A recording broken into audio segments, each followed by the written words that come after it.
Welcome to Product Mastery Now, where we simplify the 7 knowledge areas for product mastery.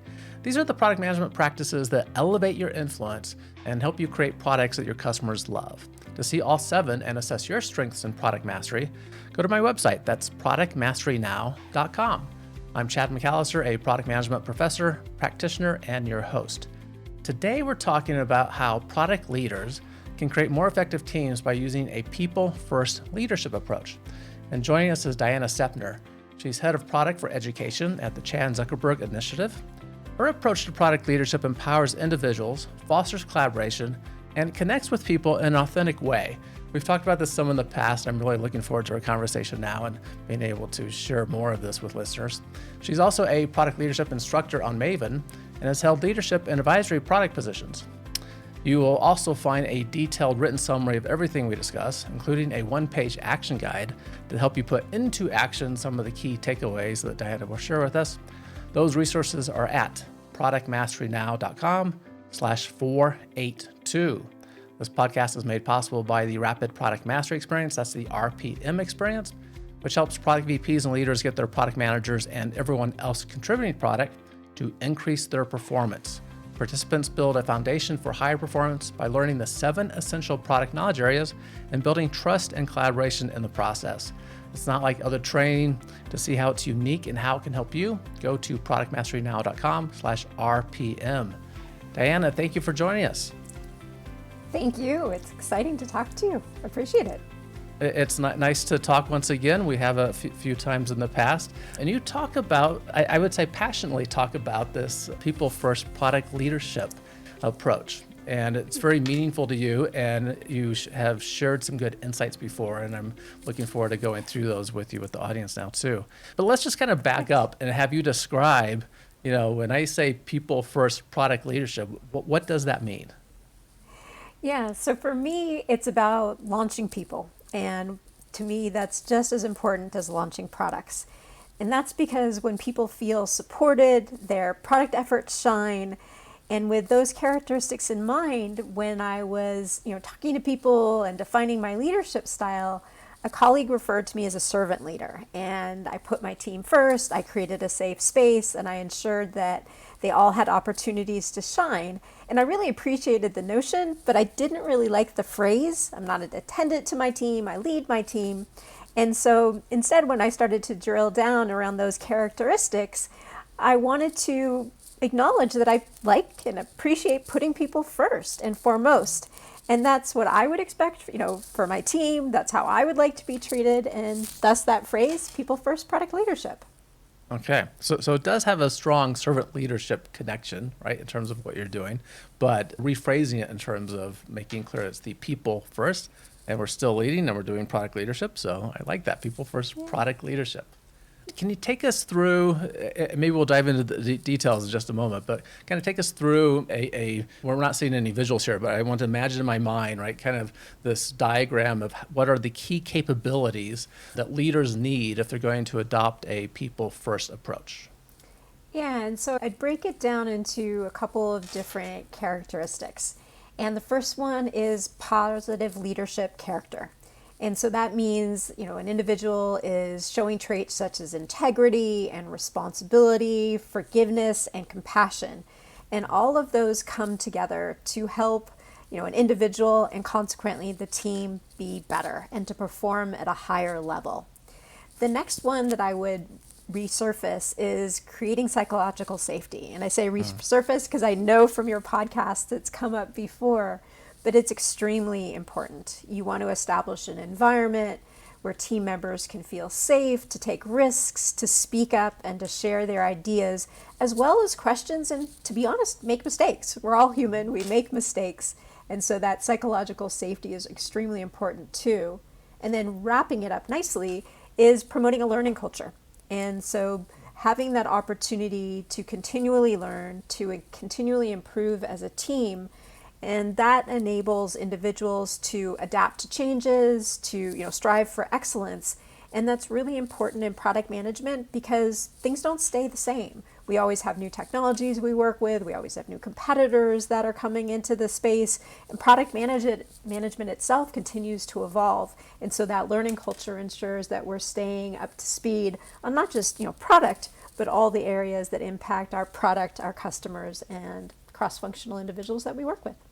Absolutely. And those change from time to time, and we need to be learning. So we've got three big buckets or three big circles in my visual inside my brain of this: the positive leadership character, psychological safety, and promoting a learning culture.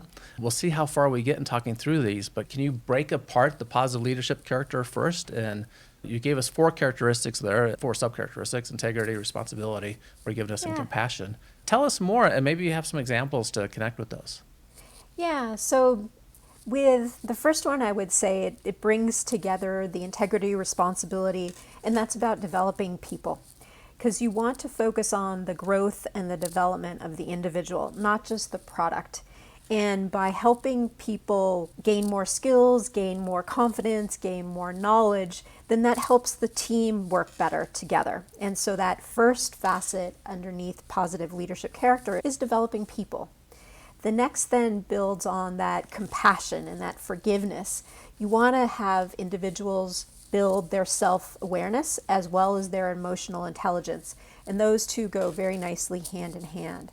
And so you want to understand your own emotions, but also understand and appreciate the emotions of the individuals that you're working with. And so be able to do so by expressing empathy is really, really critical. And so there's exercises that, I often do with teams. It's called an emotions wheel. And you start off by identifying how you're feeling. And that can surface inside characteristics that may not have been as visible if you just looked at someone or talked at someone. But the emotions wheel helps people to, put a little sticky on where they're feeling and then be able to coach through that. And then the third aspect of the positive leadership character pulls it all together nicely is active listening.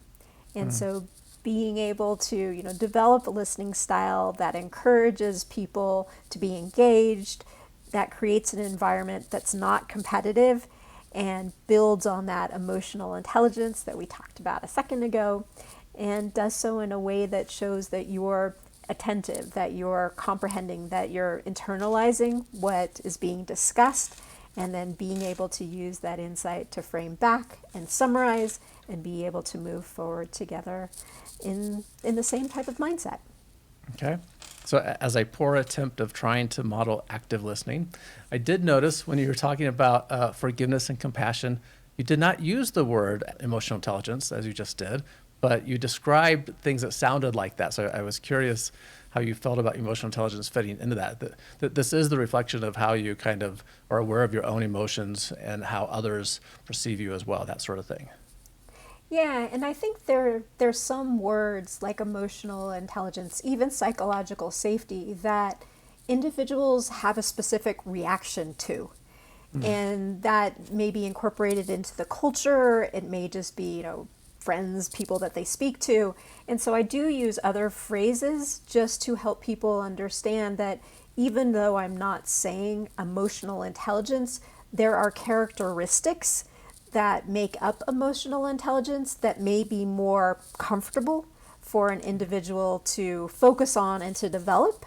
And that way, even if someone doesn't like the phrase emotional intelligence, they appreciate and understand the characteristics and can work on developing those.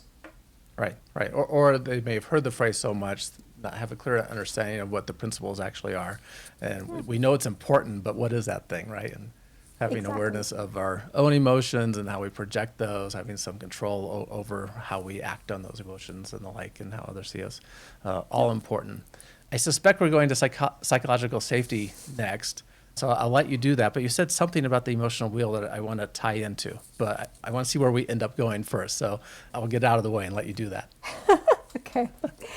So for psychological safety, again, a phrase that I know you've talked about a lot with other individuals on the podcast. The one that really stood out to me was 474, emotionally fit leadership for product managers with Dr. Emily Enhalt. And a lot of that came together for me in a similar vein to what I'm talking about, especially from the approach of psychological safety. And bringing psychological safety to the forefront builds on some of the characteristics that we just talked about. You want to have empathy and understanding. You want to be able to feel that you can foster an environment where team members feel comfortable tackling the unknowns. And they know that they can do so in a way that encourages questions, that encourages open dialogue, and reinforces an individual to feel comfortable exploring an opportunity with their team. And that is really, really important. So I put that under the label of empathy and understanding, to be able to create that environment where people feel comfortable to tackle the unknowns. Building off of that, if you feel comfortable exploring, then the next step is experimentation. And so empowering, encouraging your team to be able to experiment, to try different ways to approach problems, to innovate, and to learn from the failures.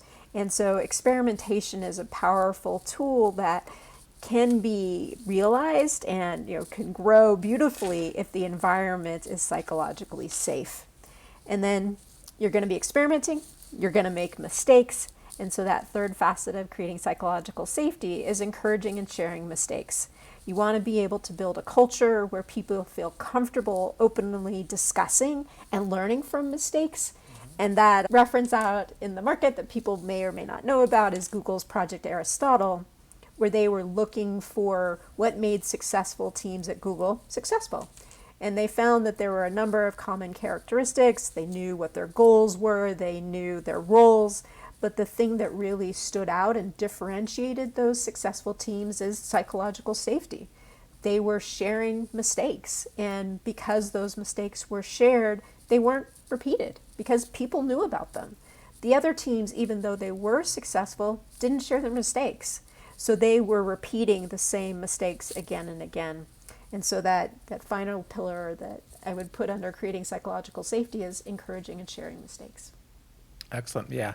The thing that you said before that I'll get back to tie into that. So with my university professor hat on, whenever I start lectures for students, I engage in a psychological safety exercise with them usually, which is a simple check-in question. And it came about, it's out of Project Aristotle, but I was in a team once where the team leader did this. And I'm wired as an engineer, and I like to, get to solving problems. And the question was something very lightweight, like, what are you looking forward to this weekend? What was something exciting from last weekend? Something like that. And I felt like spending 10 to 15 minutes out of an hour meeting was a huge waste of time. But it's not my meeting, so, I went along with it. And interestingly enough, I found after really just 2, maybe 3 weeks of doing these weekly meetings, we interacted differently outside the meeting, and the work became a little bit more enjoyable, and because we were getting to know people kind of in a different way. And so I've adopted this, and I model it when I'm teaching innovation courses as a tool for them to take away. And we always start each lecture simply going around the physical classroom or virtual classroom, asking a question related to something, right? My first question is usually pretty easy, like, what's a strength that you have that either you recognize or others say about you? Right, something like that. And they might tie into innovation over the time, but it's really to get us to know each other. And you mentioned that this emotional wheel you have, and you said, like just asking, how are you feeling? One of my students once, when I asked, how do you guys feel about this check-in question thing I'm doing? And one of the students said, we've adopted that actually. And we asked one day, how are you feeling? And one guy was having some serious issues going on and shared that. And said that was the rest of the meeting, right? We chose as a team to focus on what that team member was dealing with, and it strengthened everyone and the team. How the team worked together by taking time to do that. So I want to revisit that with you a little bit because that emotional wheel thing, kind of a capability of good leadership you shared and psychological safety fit together. Can you talk about what you've seen about kind of combining those ideas? Yeah, it's an exercise that I do at the start of my People First Product Leadership course on Maven. And it's a really great icebreaker because at the start of any new activity, some people are nervous, some people are excited, some people are, thinking about other things. And so by having people put just a little dot on the emotions wheel about where they're feeling, it helps everybody get a grounding on, are there individuals that, at least me as a teacher, as well as others in the course, may want to reach out to more and help their unease? Are there individuals who are excited? And that gives a great indication of maybe you can call on them for an exercise. And so it helps to set the stage around how to incorporate individuals at the start of a session where a lot of the people don't know each other. And so I find it really effective to start that way. And then at the end of the day, you go back and say, how do you feel now? And that really helps then to see those changes and to help acknowledge, new things can be scary, and that's totally fine. And look at what we learned throughout the day, look at the friends you made, and see how that's affected your emotions as a result. Yeah, and I assume the emotional wheel has the emotions on it to help us, because I'm the, typical male that if you asked me earlier in my life, I still struggle with this, but if you asked me earlier in my life, there's maybe 3-4 emotions I can identify, right?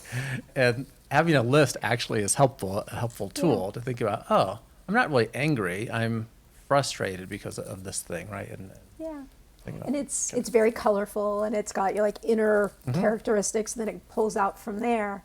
The other exercise that I've done with teams is to build, people will call it a personal OS, I call it a README.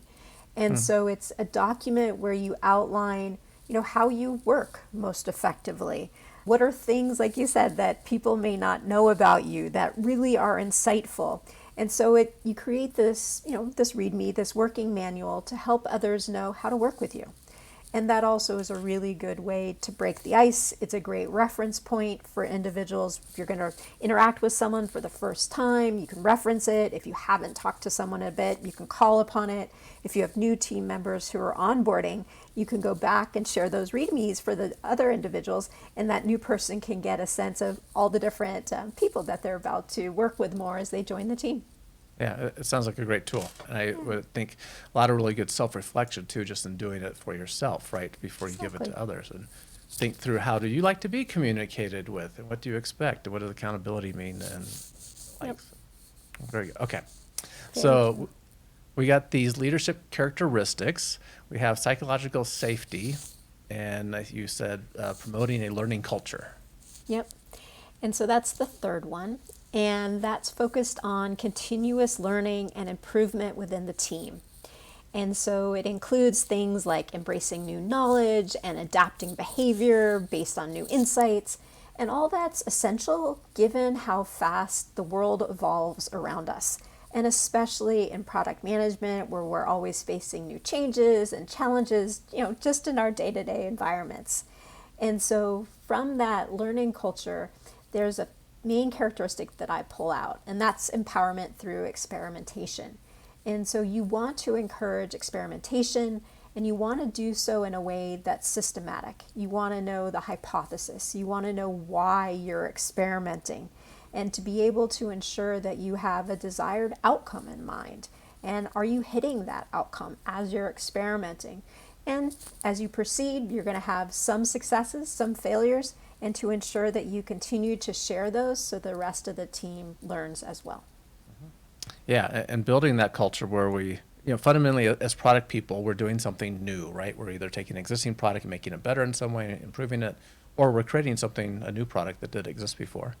And that means we need to have this culture where it's okay to make mistakes because we're doing something new. So creating that empowerment through experimentation is very important. When you're helping people to get comfortable with that, to use this if it's somehow new to them or get everyone on the same page, do you have an exercise you take them through? I don't have an exercise per se, but I do introduce the concept using myself and just letting people know that I'm going to make mistakes.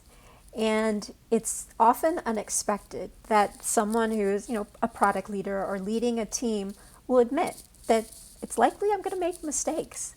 And that's why I think a team is stronger when they feel comfortable sharing that knowledge that we're human We're all going to make mistakes. And if they hear that from the leader and they see that in practice, then that helps them feel more comfortable that they can make mistakes too. And so it's something that I will admit right at the start, and it's something that I will acknowledge. I mean, I'll give my advice and guidance, and others will have different opinions, and I characterize all of that as more insight comes from the contributions of multiple people versus just one person. And so as we're all learning from each other and revising our thinking, I create a space where that can happen, as opposed to just saying, this is my way, this is the way we will go. I let people know that I'm going to make mistakes. And so if we can work together, that's going to make all of us be able to achieve more of our goals. Yeah. Leaders naturally model what's expected, and as followers, we look for that as well, right? And we do what the leader's doing. And that is a very wise thing to do from the beginning, putting a new team together, working with a group, just making that clear. I'm going to make mistakes. Kind of says, I expect that you might make some mistakes too, right? Yeah, definitely. And I think it's especially important, in product management, because thinking about everything that's happening now around, AI and ChatGPT, and it's new. And so we're all learning how to incorporate, AI into our products, and there are going to be missteps, and being aware that we can help each other advance faster when we share that knowledge of what we learned, what worked, what didn't work. If we share that within the group, within the company, that helps everyone be able to evolve, and not just to share the wins, but to share the mistakes, or how, if you want to term them, learnings. All that makes everyone go faster. And ideally the customer benefits as a result too. Absolutely, right? And this is why we're doing this. We're hopefully creating a more enjoyable, more productive work environment, a place where we want to be and contribute. But also we're doing it for the reason of trying to add value to our customer and create products that we're proud of, that we're happy to be, associating our time and efforts with as well. Exactly. Very well said. Okay, so a lot of our listeners are product leaders, and this, what you've talked through, will be very helpful for them to kind of reflect, where are they now in terms of their characteristics, and making use of psychological safety, and using experiments and fostering this continuing learning environment. We certainly have some product managers that will be leaders, and they're listening to this too and thinking, okay, how can I model that? I also want to ask you, what about the product manager who's listening that says, man, my leader is so far away from this right now, and what you're saying sounds great. I would love to find a leader like that. Besides them going to find another job, anything to share to kind of, help create, what can the product manager do to help start creating a climate in the team that embraces some of these things? Yeah, and that's where I would recommend a product community of practice. And it may be 2 product managers getting together. It may be 20 product managers getting together. But you can start a change just by one person, taking that initiative, reaching out to someone else who has, a similar mindset or a similar approach, that wants to, promote learning, create psychological safety. So when you have that other individual, you then start to build that community. So it starts with one person. And once you've got that one person, then you can each reach out to another person, and you can see that just naturally grow. The research I was reading about communities of practice, you need about 33% of the desired people to be involved. And depending on the size of your company, that can be a really small number. And that means that you can, reach out to 1 or 2 people who have a similar desire to learn, to have that psychologically safe culture. And you can start to come together to identify ways that you can influence each other, and have that then permeate out to the individuals that you work with cross-functionally. And so with product managers, we're always part of a team. And so if you can mirror the type of characteristics that you want to have reflected back on you, if you can do that within your Scrum team, within the team that you're working on, that will then permeate out to others, because they will feel supported, they will feel encouraged. And that's then a characteristic that they can carry on to their teams. And you begin to notice those people who are champions of the way that you're conducting your meetings, or the ways that you're doing user research, and the way that you're encouraging everyone to have a contribution. And you can identify those individuals who then could be part of your community of practice, and it'll grow instinctively. Very good. Yeah, you start making a snowball. And that community of practice is a good place to build the knowledge and confidence in trying some of these, and then bringing it back to their teams as well. Okay, excellent. Really good information. Thank you for sharing kind of, those three spheres, buckets, however I'm visually thinking about right now, and everyone else, for people first leadership. As listeners know, we always like a good innovation quote as well. And was wondering what you brought us and what that means to you. Yeah, so my quote is from U.S. Ventures, and the person is Jared Hecht. And he shared, when there are no politics or people vying for a bigger slice of a pie, magic happens. When things are done collaboratively and equally, everyone roots for each other, and the only winner is the team. And that quote just resonated with me. So I've been carrying it around and just, reflecting on it, because I think it's really powerful, for so many different sectors, and to see it coming from someone in venture and having it be so applicable to product management. I just thought that was a nice synergy. Yeah, I think a lot of us have figured out, maybe not in my case, it wasn't initially, because I happened to be in a really good team and didn't recognize it at the time, that over time, the people we work with, it becomes more important than the actual work. And it makes a difference who we're working with and what we're accomplishing together. Yep, totally agree. Thank you for the insights very much. How can people find out about what you're doing? We mentioned the course you have on Maven. Anything else you want to share about getting some details from you on these things? Yeah, and so other places you can find me, I'm at dianastepner.substack.com. So I have a newsletter. I'm also just at dianastepner.com, and you can always find me on LinkedIn as well. Excellent. We will put those links in the show notes to make it easy for people to get to.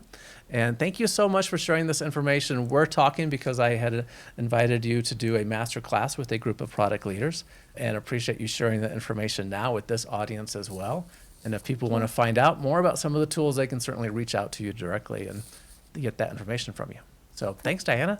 Thank you so much. Yeah, I'm excited to have this be aired and to continue our discussion. It will be wonderful. And once again, listeners, you'll find the written details of everything we discussed, including that one-page action guide to help you put into action those three categories of areas that Diana just shared with us, at productmasterynow.com/482. Everyone, keep innovating. Thank you for listening to Product Mastery Now, where product leaders and managers gain product mastery through practical knowledge, influence, and confidence. By listening, you are becoming a product master, creating products customers love. Find additional resources at productmasterynow.com. Keep innovating.